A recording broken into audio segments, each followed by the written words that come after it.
ऐसा नाम इस सृष्टि में कभी नहीं आया जिसने काल को हराया, बल्कि काल के अधीन सब नाम, वो काल के ही नाम थे। चाहे हरि नाम हो, चाहे राम नाम हो, चाहे कृष्ण नाम हो, ये सब काल के ही नाम थे। जब काल के नाम का सुमरन किया तो जीव काल देश में बना रहा। अब ये उसका सुमरन किया तो वो खुश हो गया। उसने राजपाट, धन दौलत, मान सम्मान, पद पत्नी, बाल बच्चे आपको देखे, बस आपने इसी को सर्वोपरि मान लिया, सब कुछ इसी में मान लिया। इसके अलावा कोई जानकारी नहीं मिली। ये हमको सामान फंसाने के लिए दिया है कि ये सामान हमारे कोई लाभ का है या हमारे साथ जाने वाला है, हम समय तक हमारे काम आएगा, ये तो समझ में किसी के आया नहीं। तब कहा घिरी बदरिया पापी बरस रहे अंगार, अगर संत न आते जगत में तो जड़ मरता संसार। अगर संत महापुरुषों का आगमन इस भारत भूमि पर न हुआ होता तो इन जीवात्माओं को कभी भी काल माया के देश से, जन्म मरण से छुटकारा मिलने वाला था ही नहीं। तो कितने युगों का भूला बिछड़ा, ये हमारा आपका काम जो करने आया, ऐसे समृद्ध वाली को पहचाना। एक नहीं, वो अपने साथ असंख्य शक्तियों को लाया। एक की बात नहीं है। जब महापुरुष अपने धाम से चलते हैं तो बीच के लोगों से अच्छी अच्छी शक्तियों को साथ में ले आते, उन्हीं के द्वारा ये काम कराया जाता है। उन्हीं शक्तियों की पूजा होती है, उन्हीं का इतिहास बनता है। लेकिन जो काम कराता है उसकी कोई पूजा नहीं, उसका कोई इतिहास। जैसे विश्वामित्र वशिष्ठ ने राम का नाम करा दिया, उनसे काम कराया, दी शक्ति अपनी की, ताकत बल अपना दिया और काम करवा दिया, और उनकी पूजा हो रही। लेकिन गुरु की पूजा कोई नहीं करता। कोई मंदिर विश्वामित्र वशिष्ठ का बना हिंदुस्तान में, कोई मूर्ति लगी, कोई उनकी पूजा कर रहा, जबकि पूजा कराने का अधिकार उन्हीं को है। अगर न मिलते तो कुछ नहीं होता। यद्यपि भगवान राम ने तो कहा कि मैंने कुछ नहीं किया, मेरे बस का कुछ नहीं, गुरु वशिष्ठ कुल पूज्य हमारे और इनकी कृपा जन्म जन्म मारे, मैंने कुछ किया नहीं, हमारे कुल के पूजनी हमारे गुरु महाराज वशिष्ठ जी, इनकी दया से काम किया। देखो भगवान गुरु पर न्यौछावर है, इंसान कागज पत्थर पानी पर न्यौछावर है। इसकी समझ में नहीं आया कि जड़ पूजा और चेतन पूजा किसे कहते हैं। जड़ पूजा काम आएगी, चेतन पूजा काम आएगी, अभी तक किसी के समझ में नहीं आया। जब सतयुग में अच्छी उम्र वाले, अच्छी मन की ताकत वाले, इंद्रियों में संयम त्याग वैराग रखने वाले, अच्छा खान पान, अच्छे कर्म करने वाले, जब वो नहीं समझ पाए कि हम सब कलयुग के गंदे की क्या समझेंगे गुरु की महिमा। जब गुरु की महिमा लोग नहीं समझ पाए, आज तो सदगुरु की महिमा का प्रश्न है, उसे कौन समझेगा। इसलिए गुरु केवल मान सम्मान कराता, राजपाट धन दौलत दिलाता, मान सम्मान अधिकार दिला देगा, लेकिन सदगुरु जीवात्मा को जगाकर परमात्मा से मिलाते। ये दोनों में बड़ा अंतर है। गुरु अलग है, संत अलग है, सदगुरु अलग है, और परम संत सबसे इन सब के ऊपर है।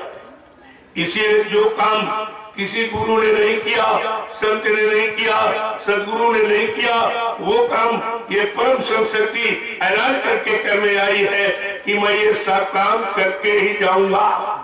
सृष्टि में कोई ऐसा सामान मेरे मारने का अभी तैयार नहीं है जो मुझे मार सके या मुझे धोखा दे सके। वो जरूर है, वो कोई लीला, कोई करिश्मा, कोई मौज हो जाए, वो तो बात अलग की है। लेकिन कहा हमें कोई पराजित नहीं कर सकता और मुझे कोई धन दौलत से खरीद नहीं सकता। ये बात हमें आपको ध्यान में रखनी चाहिए।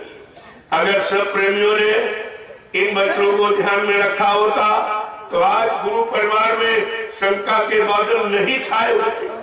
सब शंका करने बोल ब्रह्म में चले गए, किसी की समझ में आया ही नहीं ये सब क्या। ये भी काल का एक गांव है, उसने आपको टिकने नहीं दिया। गुरु की शरण में, गुरु के चरण में आपको टिकने रहने नहीं दिया, अपना पूरा खेल दिखा करके और फिर जीवों को वहां से भटका दिया। लेकिन जो लेने आया है उसका वादा कैसा, जैसे पतंग कि आसमान में कितनी दूर चली जाए, देखने वाले कहते रहे पता नहीं कहाँ गिरेगी, न डोरी दिखाई देती न उड़ाने वाला दिखाई देता, ये पतंग कहाँ गिरेगी कहाँ जाएगी। लेकिन वो तो उड़ाने वाले पर है, जिसके हाथ में डोरी है, जब चाहेगा चाहे जितनी ऊंची पतंग यानी आसमान में किसी दिशा में कहीं चली जाए, लेकिन जब वो चाहेगा डोरी की खींचकर पतंग को अपने पैर के अंगूठे पर रख देगा। इसलिए जीव कहीं चला जाए, कहीं भटक जाए, अटक जाए, जिस दिन डोरी खींची जाएगी ये सब सिमट कर आ जाएंगे।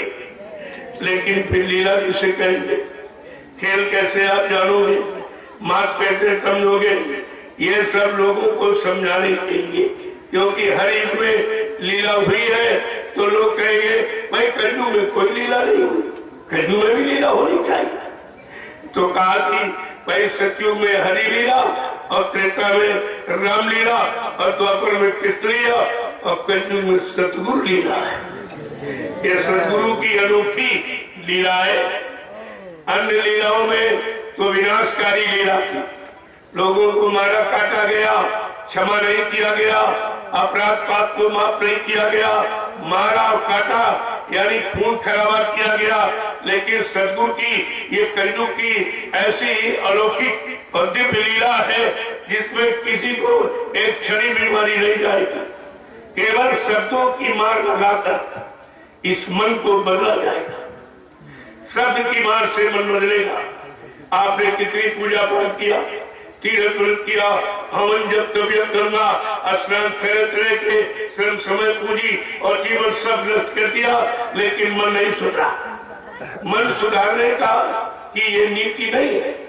मन केवल जाके लगी शब्द की चोट, जो भय सतगुरु की ओर, जिन्होंने सतगुरु का सहारा लिया और न पार आगे रखा, उनका काल कुछ नहीं कर सकता। ऐसी बात महापुरुषों ने समझ से ऐसा रास्ता निकाल के रखा है, लेकिन हम आप उनकी बात ही नहीं सोच पाते। अब उनके साथ तो असंख्य शक्तियां आई, जैसे लोगों ने कहा राम 16 कलाओं से आया, कृष्ण 64 कलाओं से आया, लेकिन सम्राट मालिक असंख्यों कलाओं से आया, क्योंकि इतना तो थोड़ा बहुत बिगड़ा था। सतयुग में कोई खास बिगाड़ नहीं था, जरा सा था छोटी मोटी शक्ति मिलती, जैसे कोई छोटा मोटा झगड़ा होता था तो 2 सिपाही मिल दिए जाते। जब स्थिति और गंभीर देखते हैं तो और फौज बढ़ाया जाता, देखता नहीं इसमें भी नहीं समझ आया और किसी तरह से संभाल का कोई तरीका नहीं, तो आखिर में यानी राष्ट्रपति शासन लगाया जाता है। ये राष्ट्रपति शासन लगाया गया, यानी जो सबसे बड़ा देश का जिम्मेदार है, सबसे बड़ा अधिकारी है, उसका शासन लगाया जाता। इसीलिए काल माया के देश में जब किसी की बात नहीं चली, किसी को लोग नहीं मारे, तभी यह सम्राट मालिक अपना शासन लगाने आए। उस शासन और काम करने की भूमिका का नाम है दूरदर्शी। जब दूरदर्शी आएगी, धरा पर सत्य बुलाएगी, ऐसे कोई चिल्लाने वाला सतयुग नहीं ला सकता। अरे सतयुग कोई आदमी नहीं है जो पकड़ कांप ले जाएंगे। सतयुग माने व्यवस्था, व्यवस्था परिवर्तित कौन करेगा। यहाँ तो व्यवस्था चाहे इंसान की हो, चाहे परिवार की हो, समाज देश दुनिया की, ये सब बिगड़ती जा रही। इसे कौन सुधारेगा, कौन सही सत्य रास्ते पर लाके खड़ा करेगा। उस व्यवस्था का नाम है दूरदर्शी।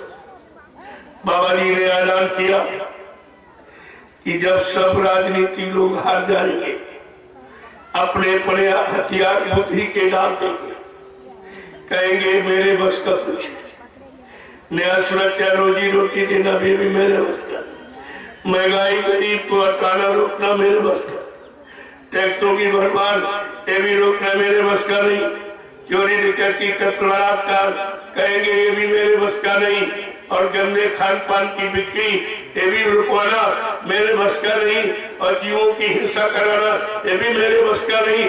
जब इस तरह ये हथियार डाल देंगे तो बाबा जी ने कहा तब मैं अपना ब्रह्मास्त्र उठाऊंगा। जय गुरुदेव। ऐसे नहीं तब ब्रह्मास्त्र। जैसे राजा जनक की सभा में जब सब विद्वान आए थे, राजा जनक ने प्रण किया था कि इस अजगो धनुष का जो खंडन कर देगा, विभाजन कर देगा, उसी के साथ मैं अपनी बेटी का ब्याह करूं। एक छोटी सी स्थिति परिस्थिति, कोई खास नहीं थी। उसके समाधान के लिए राजा जनक ने उनके राज में जितने विद्वान, धर्मवान, बलवान, बुद्धिमान थे सब पूरे भारत में ऐलान किया, और सब विद्वान एक लालच में आ गए कि राजा जनक की तो बेटी ही है, बेटा तो है नहीं, चलो बेटी मिलेगी, रात पर धन दौलत खजाना सब मिलेगा। इस लालच में सब खरीदने की आवाज पर जब राज्यसभा में आ गए तब राजा जनक ने कहा भाई हमने आप लोगों को क्यों बुलाया है, क्यों आमंत्रित निमंत्रित किया है कि मैं अपनी बेटी का ब्याह करना चाहता हूं, और उसका आधार है अजगो धनुष जो ऋषि दधीच की हड्डियों से बना। इतनी तपस्या में तपी हड्डी थी, उसके द्वारा बने अजगो धनुष का खंडन सर्वसाधारण व्यक्ति के बस की बात नहीं थी। ये परीक्षण था। कहा मैं एक एक धनवान बलवान पुत्री का परीक्षण करूंगा। एक एक व्यक्ति उठे अपनी परीक्षा बल पौरुष के दे सकती, तो सब उठे, सबने जोर लगाया। लिख दिया है कि तिलभम भूमि सके उचकाई, तिल मात्र भी धनुष को खिसका कर नहीं पाए, तोड़ना उठाना तो बहुत बड़ी बात है। जब सब हार गए और तब उनको क्रोध आ गया कि मेरा नाम धनवान बलवान बुद्धिमान में गिरा जाता, एक छोटा सा धनुष नहीं उठा तो उनको क्रोध आ गया। प्रेमियों, जब शरीर में क्रोध आता तो बुद्धि का विवेक ज्ञान शून्य हो जाता। सबसे खतरनाक क्रोध नहीं, एकदम बुद्धि यानी में विकास और ज्ञान का बोध ये सब जला के राख कर देता। तो कारण सब भूल गए। जब एक एक के लिए नियम कानून था उसको इन लोगों ने खर्च कर दिया, यानी मर्यादा भंग कर दी जो राजा जनक ने निर्धारित की थी। लोगों ने आपस में मशवरा किया, उठो हजारों योद्धा जबरदस्ती धनुष को तोड़ के फेंक दे। लेकिन जहां पर समय का गुरु बैठा होता है ऐसा जघन्य अपराध नहीं होने देता। ये गुरु की अप्रत्यक्ष दया का प्रमाण है। उस समय के गुरु विश्वामित्र जी थे, उसी सभा में बैठे, उनका चेला राम जो बैठा, लेकिन चेले गुरु को किसी ने पहचान ही नहीं पाया। तो अपने अपने अहंकार गरुड़ घमंड में चूर थे। लेकिन जब हजारों योद्धा उठ पड़े, अब इनको ये होश नहीं रहा कि हजारों योद्धा मिलकर अगर धनुष को तोड़ देंगे तो सीता का क्या होगा, कैसे बंटवारा होगा। कोई स्त्री पर कोई बांटने खाने वाली वस्तु तो नहीं है, सीता का बंटवारा कैसे होगा। कोई कहेगा हमने तोड़ा हमारे साथ, वो कहेगा हमने तोड़ा हमारे साथ, ऐसे तो इन्हीं में संघर्ष शुरू हो जाएगा। लेकिन जघन्य अपराध अमर्यादित कार्य ये रोकने का की शक्ति ताकत केवल समय के गुरु में होती, वो कर सकते। जब सब हार गए, सहस्र भूप सब एक नहीं मारा, उठे उठावे तेरे तारा, हजारों योद्धा उठे उनसे भी धनुष नहीं उठा। जब सब हार गए और हारी मान गए, देखो कहने का मतलब है कि उसी सभा में समय का गुरु उनका चेला राम बैठा, किसी ने पहचान पाई गुरु चिरो, कोई नहीं पहचान पाया। न विद्वान ब्राह्मण रावण पहचान पाया, न बलवान पराशुर पहचान पाए, न ब्रह्मचारी परशुराम जी पहचान पाए, और केसरी राजा जनक स्वयं योगी था, वो भी नहीं पहचान पाया। यानी कहने का मतलब गुरु की पहचान इन लोगों को नहीं होती, न योगियों को है, न ब्रह्मचारियों को है, और न किसी को नहीं होता। वो अपनी पहचान स्वयं अपने में समाहित रखते हैं, लेकिन समय आने पर अपनी पहचान किसी के द्वारा करा देते, वो द्वारा कराते। जैसे विश्वामित्र ने अपनी शक्ति का पूरा परिचय अपने चेले राम के द्वारा कराया। जब उन्होंने देखा कि सब हार गए और राजा जनक भी रोने लगा, जो अपने को योगी कह रहा है वो भी रोने लगा, कह रहा क्या वीर विहीन धरा हम जानी, मैंने जान लिया कि अब धरती वीरों से खाली। ये शब्द सुनकर ये गुरु को चैन नहीं पड़ा। विश्वामित्र ने सोचा अब मेरे बोलने का समय उचित है। देखो गुरु के बोलने का समय, काम करने का समय, घड़ी मुहूर्त सब निश्चित होता है, और तुम्हारे कहने से, तुम्हारे चिल्लाने से नहीं काम शुरू करेगा। उनका अपना सब समय निश्चित है। समय के पहले अगर चाहते तो विश्वामित्र जी अपने चेले राम से धनुष तोड़ा सकते थे, लेकिन नहीं। सब लोग झगड़ा करते, कहते इनका चेला क्या बहादुर, क्या हम ये काम नहीं कर सकते? तो गुरु सबको मौका देता। जब सब हार जाते हैं तब अपने चेले को आदेश देते। ऐसे नहीं आदेश मिलेगा आपको, ऐसे कोई आदेश मिलने वाला नहीं। और अपनी इच्छा से करोगे तो तुम फिर पछताओगे, क्योंकि तुम्हारे बस का कुछ है नहीं। अगर कोई गुरु के शब्दों का ही नकल करके ऐलान करेगा कि हम कज्जू भगाए, कज्जू ले आएंगे, तो प्रकृति बहुत मार लगाएगी, बहुत मार लगाएगी।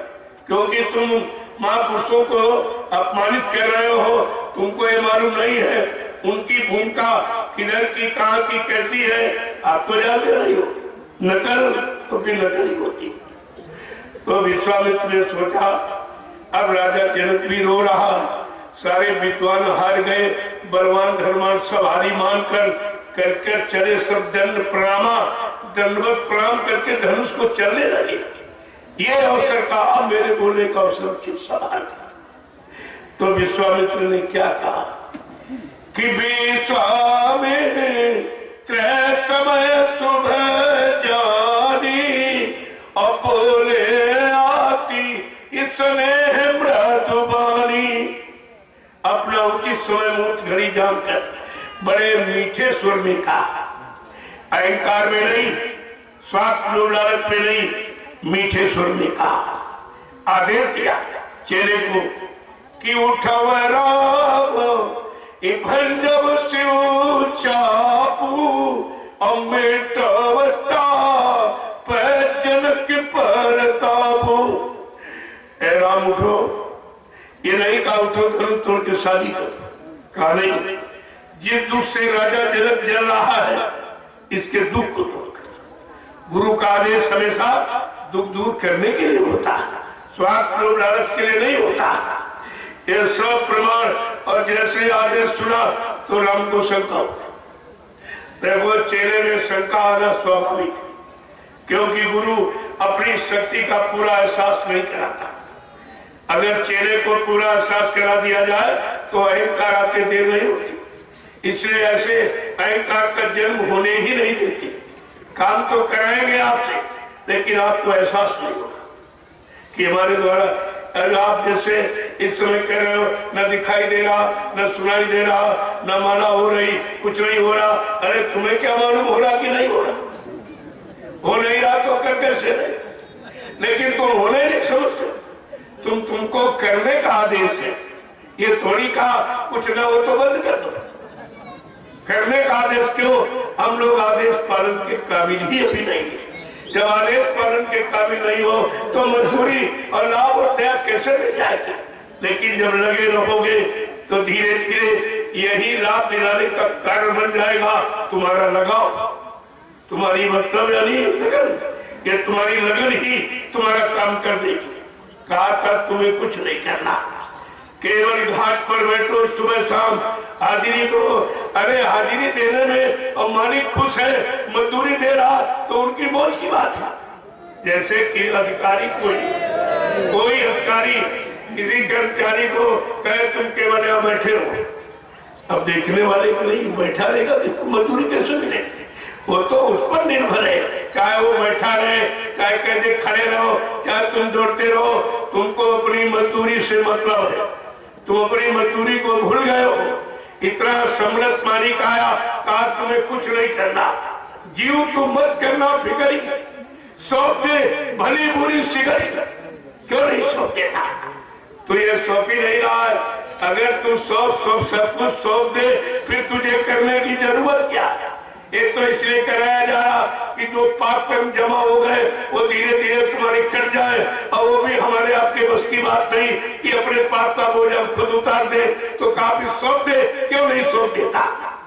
लेकिन हम सौंपते भी नहीं, उसमें भी शंका करते, तरह तरह की उमंगे तरंगे उठाते, पता नहीं करेंगे कि नहीं करेंगे, ले जाए कि नहीं ले जाएंगे, पार कर सकते कि नहीं कर सकते, नाम नौका इनके पास है कि नहीं है। एक तरह से नहीं, हजारों शंकाएं, यही शंका तुम्हारे सबसे बड़ी कमी का कारण बन गई। इस समय ऐसा हमारी कभी आया नहीं, कहा था हमारे बच्चों को अगर कोई तकलीफ कष्ट देखूंगा तो बहुत सरल कर दूंगा, बहुत सरल। अब इससे सरल क्या है? काम करते रहो, नाम जपते रहो, काम करते रहो, नाम जपते रहो, इससे सरल कोई उपाय नहीं। अगर सरल कर दिया जाए तो जीवों को शंका होती है, अगर यानी मतलब कठिन कर दिया जाए कहते हमारे बस का नहीं, फिर तुम्हारा काम होगा कैसे? इसलिए अपनी बुद्धि मत लगाओ, ये बुद्धि दौड़ाने वाला काम नहीं है। यहाँ जहाँ बुद्धि विराम लेती वहां से अध्यात्म की शुरुआत होती। ये क्यों बोलते हो? जहाँ सारी बुद्धि का विराम हो जाएगा वहीं से अध्यात्म की शुरुआत होती। इसलिए सब कुछ सौंप दो, अच्छा बुरा कुछ नहीं, साफ फिर तुम खाली हो जाओ। पहली बात तो ऐसा कोई आया नहीं जो तुम्हारे पाप कर्म के गट्ठर को स्वयं ले ले और कहा हमको दे दो। कहा था एक राजस्थान से आया प्रेमी मथुरा में, तो मतलब यानी उसने कहा कि सरकार नामदान दे दीजिए, नामदान। कहा भी नहीं, कल दूंगा। कल कहा कल कर दूंगा। ऐसे ऐसे एक महीना उसको था। एक महीने में तो बड़ा निराश हो गया कि रोज कहते कर देंगे कर देंगे कर देंगे, कहते भाई कल तो कभी होता ही नहीं है, कल तो कहने के लिए कल है, केवल आज है, कुछ आज। जब कल आप कहोगे तो आज कहोगे, कल को भी आज कहोगे, परसों को आज कहोगे, सबको आज ही आप कहोगे। ये उसको बताने के लिए तो उसको नाम डाल दिया। अब वो पूछा कि सरकार दक्षिणा क्या देती है? कल दक्षिणा अगर तुम्हारे पास होती तुम्हारे पास क्यों आती?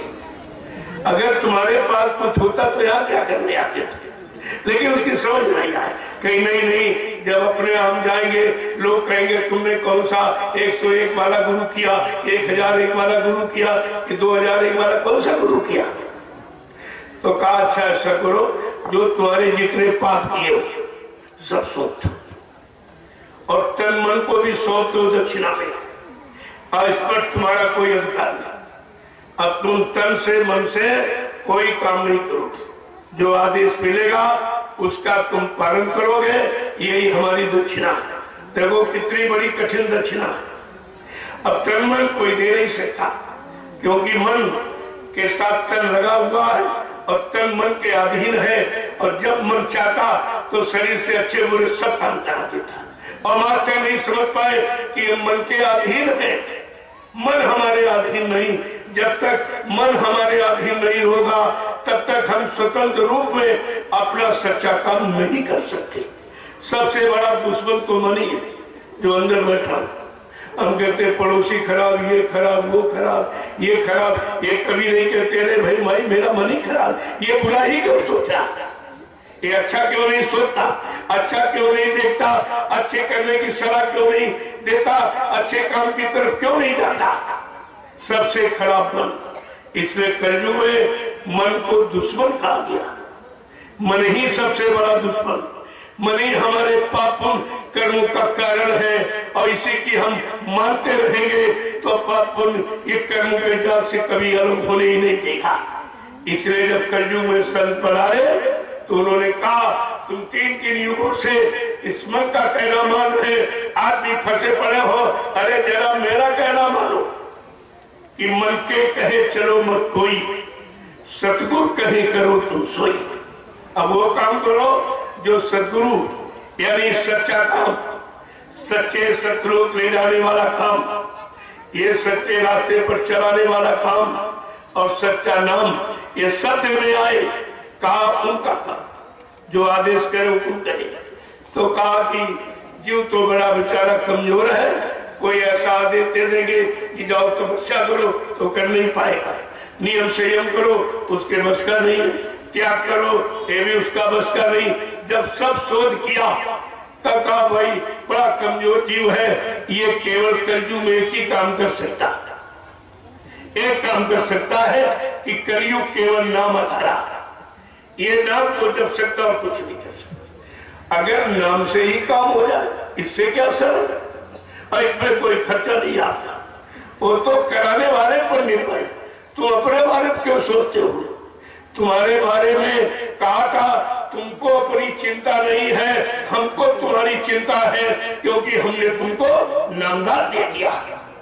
कितनी बड़ी जिम्मेवारी, फिर तुम अपने ऊपर क्यों लाते घूम रहे, क्यों जबरदस्ती बोझा बनाए बैठे हो?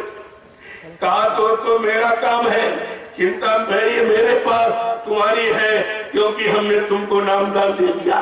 नामदान का मतलब जिम्मेवारी, सारी जिम्मेवारी काल माया के देश से निकालने की, पाप कर्मों को माफी कराने की और घर पहुंचाने की, ये सारी जिम्मेदारी।